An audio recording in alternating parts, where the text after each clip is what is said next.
Good morning from Panhandle Outdoors, America's only daily outdoor TV show. Your source for fishing, hunting, and information for folks who enjoy the great outdoors. Now sit back, relax. It's Panhandle Outdoors.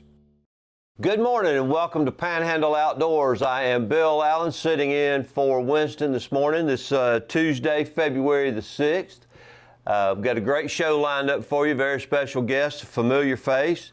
We want to start off with the weather forecast brought to us by Haney. We're looking at a little bit of a warming trend. It's going to be a high around 69 to 70 today with a low of 59.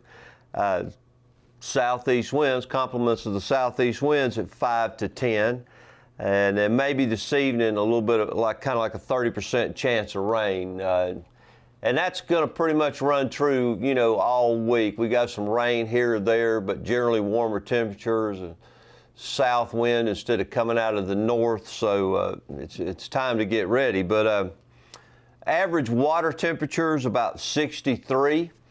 And we're looking at a low tide in a few minutes at 6:15 and a high tide at 3:21 this afternoon. And you got about a 5-inch movement on the tide today. And I wanted to remind you guys that I'm using this Tides 4 fishing. It's Tides, the number 4, and fishing. It is, I have found to be just tremendous information and everything that you want to know about the conditions and more. Some of it I still don't understand, but there you go. Now it's listed a fish activity today as high, with the prime time being 4:46 till 6:46 this morning, and this afternoon from 5:15 to basically 7:15. And as we can all tell, it's starting to stay light a little bit longer, so sunset is listed at 5:24. Let's go ahead and take this break, and we'll be right back with our special guest.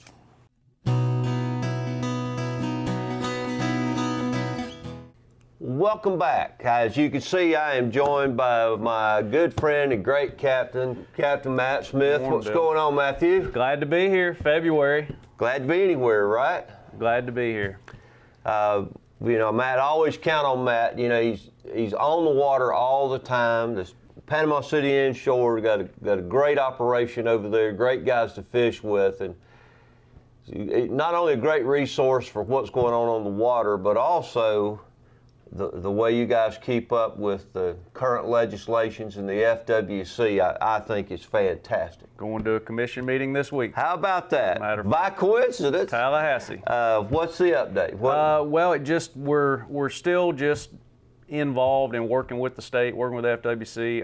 Sheepshead is on the agenda, looking at that limit there, and just trying to continue our efforts to hopefully have an impact on the fishery and preserve what we have and enhance it possibly moving forward, and the future of we feel like future of our fishery hangs in the balance. Yeah. So much of the inshore. Yeah, I agree. It's you have to have a voice, and I really appreciate, and everybody should, what these guys are doing in representing us here in our area, because it's a lot different from fishing in South Florida. It is a lot different. And rules don't apply across the board. So having a voice and having these young guys who are out here making a living and successful at this, because it wasn't all that long ago where that would have been just about impossible for you to do. Would have been impossible, and things change. We live in a day and age, whether you're talking about technology or resources, things change quickly, and so that's one of the platforms we've used as an opportunity as a group of guides, being on the water all the time. 2 or 3 years now is a really substantial amount of time. We see things change drastically just in a couple of years, whereas say in your generation, thanks. well, trying to keep it all relative. I feel like we're seeing things change in a 2-year period of time, where when you were younger, it might have been 10 or 15 years. There's no question. Before you saw that amount of change. The one significant event, and I've said this before, I mean, nothing really changed, and I'm like you. I mean, I grew up fishing. My dad had me, out there from the time I could stand, and the only significant change, the only impact was the net ban. Sure. And I know that was unpopular at the time for commercial reasons, but back then, Matt, I mean, if you caught a 3-pound trout, it was an absolute gator.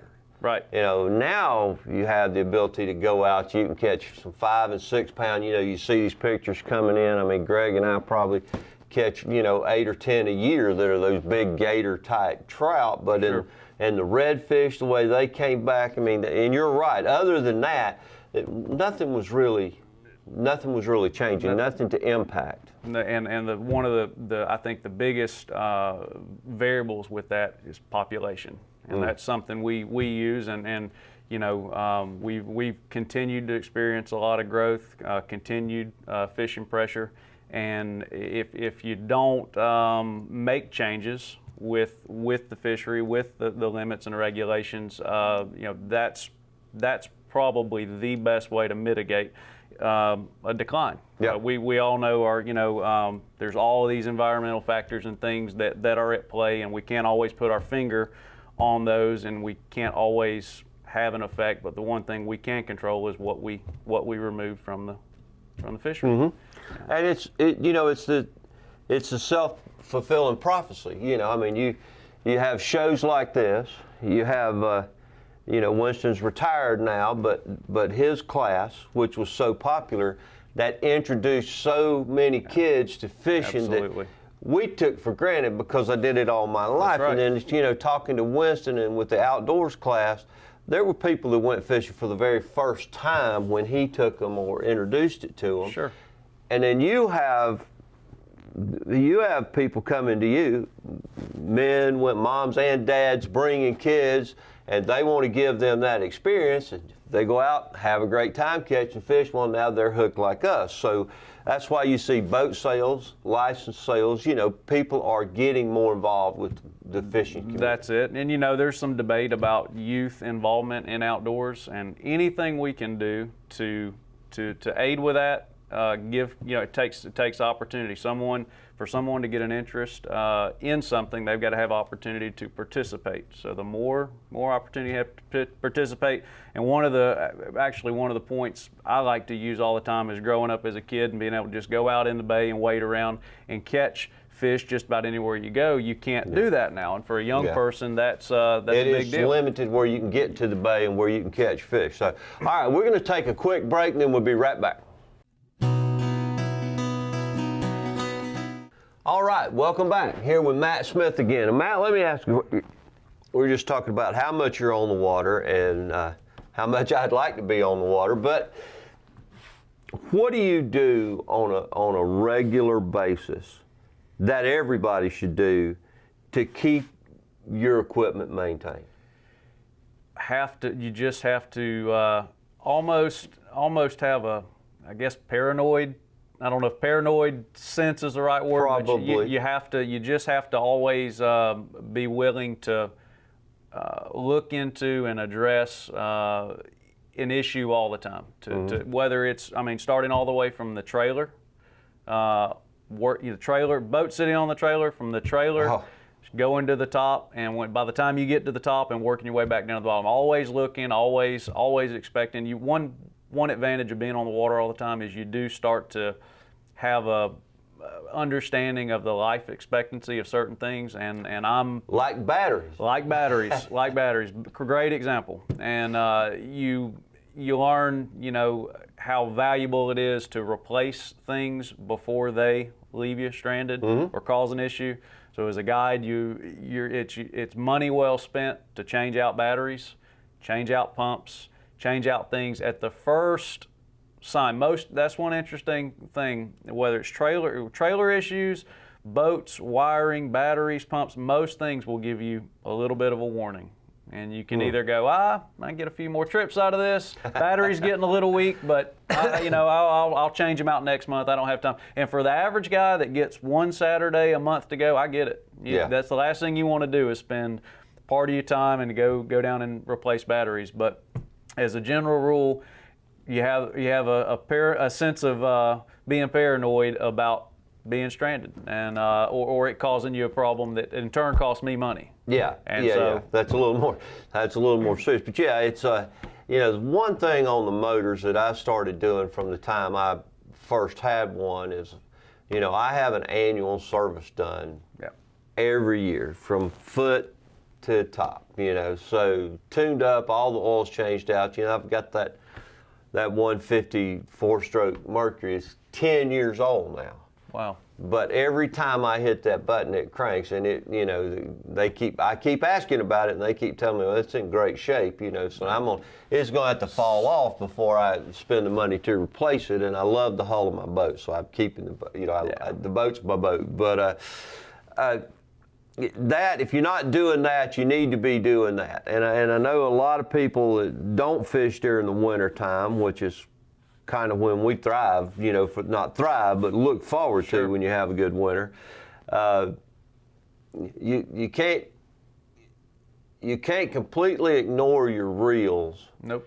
And then take them once a year. If you do that, to Howes or to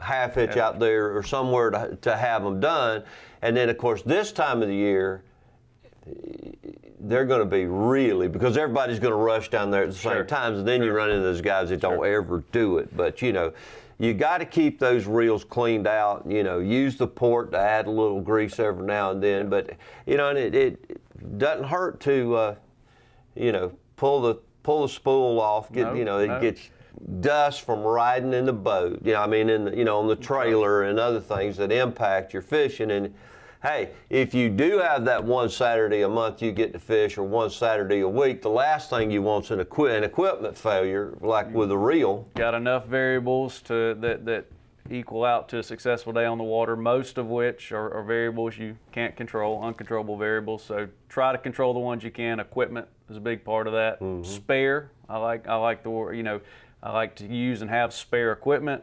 I like to have spare pumps. I like to have that stuff on hand and save you a lot of time and come in handy. But equipment's important. It's something that's easy to overlook. And on the one last thing, on the batteries, I'm a big fan of trickle chargers.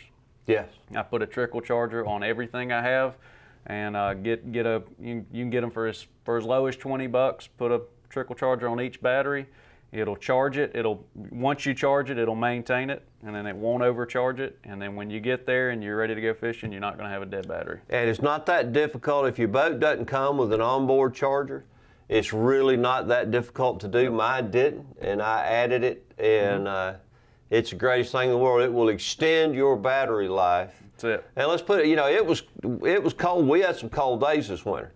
So if it's still cranking, your battery's good. If not, they sold a lot of batteries this winter. They did, and using your equipment like anything, it's amazing. You can let a boat sit and things just quit working. And if you keep it used, keep it maintained, it's going to serve you a lot better. Yeah, a lot of people are using braided lines now. You have to watch them. You have to cut them back some, if you fish for a while, because you start to see fraying and discoloring. And a lot of times, the difference in a really nice fish in the boat and one that's swimming away with what is now an incredibly expensive lure selection is maybe cutting 10 or 12 inches off of it, and just cutting it back. But inspect that line. And the one thing that I have really, I take a lot of rods with me, but I'm too lazy to tie stuff on, so I like to have different things available to me. But every reel I've got a spare spool. It's a good thing to have. Because you will, in this wind, run into a professional overrun or a wind knot that you could either spend, the rest of the day trying to get out, or you're cutting it back and losing so much. Either way, I'm either going to pick up another rod, but I got a spare spool with the same weight line that, so I don't move. You can pop that thing off, put it on there, and still be going. So I always try to have that. And of course, if you've got Stratics and you got 3 of them the same size, the 2500, even if you've just got that one extra spool, you can keep fishing with your,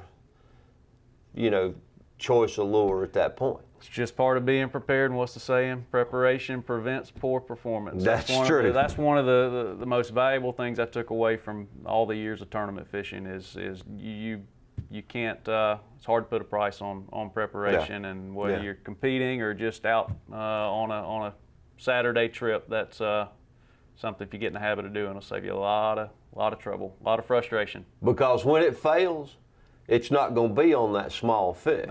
Nope. Well, you're going to have a good fish on, you're going to have a great fish on, and if it's going to fail, that's when the pressure gets on right there, that's when it's going to fail. You never miss small fish like that. No, and you hate to have something like that affect the rest of your day. Well, and yeah. It will. And possibly days after that. That's right. All right, let's take a quick break. We're going to come back and talk about what's going on right now in the bay and how you can go out and approach catching some fish.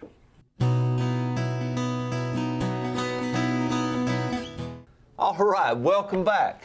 Let's take a quick look at the river levels leading into a little bit of freshwater here. But Apalachicola at Bluntstown is up to a whopping 8.5 feet, but it's falling. So, it's going to be a steady fall coming out, which is a great time. Hey, you're going to be there, now's a good time to be there. Absolutely. It has been, really, really low as we've been talking about. But the Choctaw at Bluntstown is at 5 feet, and of course it's affected a little more by the local rain, and it's rising through Thursday to about 6.5 feet. So it's pretty good conditions freshwater. Jeff, I want to show this picture. I have some bragging here. This is my grandson and my namesake. He goes by Trace. This is a pond behind their house, and that's his first bass. Awesome. On his own. I think he might have got a little help from Big Brother in there, but that's his first bass, and we bought him, 3 grandsons, and bought them all new rigs when they moved up there and they live on this pond to be able to fish in it. So I'm really proud of him, and the first of many, I hope. First of many, I hope. So, all right, Matt. We've had some pretty clear water. We've had some Bahamas type water. So what are you doing right now? Right now, trying to work around the tide. Yeah. So many of these mornings, we've just had a super low tide. One advantage this time of year is you don't necessarily have to be on the water at daylight. Yeah. And when it's as cold as a lot of the mornings we've had in the low tide, I like to give that tide, give the sun time to get up, give the tide time to come in a little bit, and been doing a little bit of trout fishing early.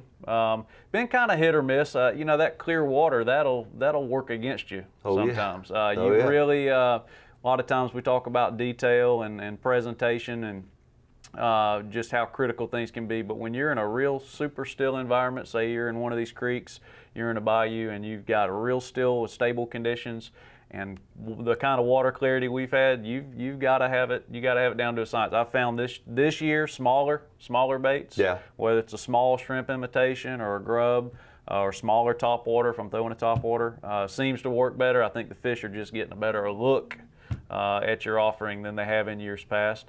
And then still catching a few redfish out on the flats. That's all weather dependent. We've had some weather work around cloud cover, and we've had some windy days, but still catching a few redfish shallow. There's a few trout out there. Most of the trout you'll find if they're out on the flats are bigger fish, single fish, not catching a lot of numbers. Yeah.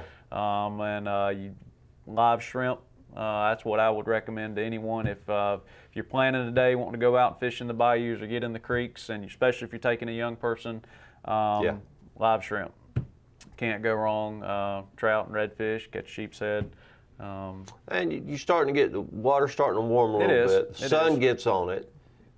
Redfish are going to start to push up in those shallow. Usually this time of year, as far as the redfish shallow, second half of the day.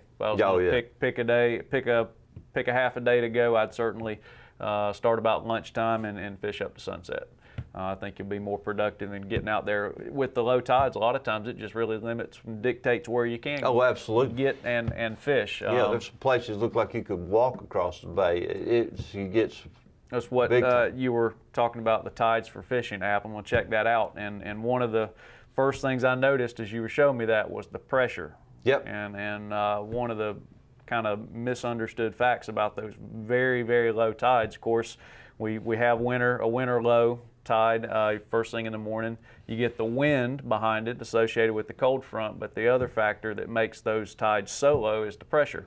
All of that pressure actually forces the water out of the bay. It's pretty interesting phenomenon. You start to study the details, and you learn as you go just all the things that impact a tide, and it doesn't always do what it's forecasted to do. So you do learn to look at other variables, other factors, and what dictates that water movement, because at the end of the day, that's usually one of the most critical factors in any day of fishing. Yeah, that Tides 4 fishing is fantastic. I really like it. It's got a ton of information. It just breaks it down. It's really thorough. And like I said, some of it I still don't know what it means, but you have to kind of spend some time with it. I think there's actually a tutorial that explains it. You didn't read that? But, no. Well, I skip over this. The last thing you're going to look at is the instructions when you're putting something together. You just burn those and go on with it. But and we've said it before, and it's just clear water and shallow water, and the fish are spooky.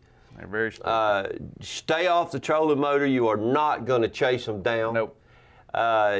Stake up, be stealthy, be aware of dropping things on the boat. It's just you gotta step your game up when it's this clear and it's this shallow, because that's where they live and make a living. But Matt, as always, I appreciate you coming in. Appreciate your insights, and especially you guys working to represent us with the FWC and the legislation, and it's really important. If you want to find out something about it, call Panama Inshore, and they'll let you know. Panama City Inshore, they'll let you in on the deal. So, thanks for your time. See you soon. God bless. Thanks for watching America's only daily outdoor TV show, Panhandle Outdoors with Winston Chester, featuring hunting, fishing, and other activities and information to help you enjoy the great outdoors. Join us next time for Panhandle Outdoors.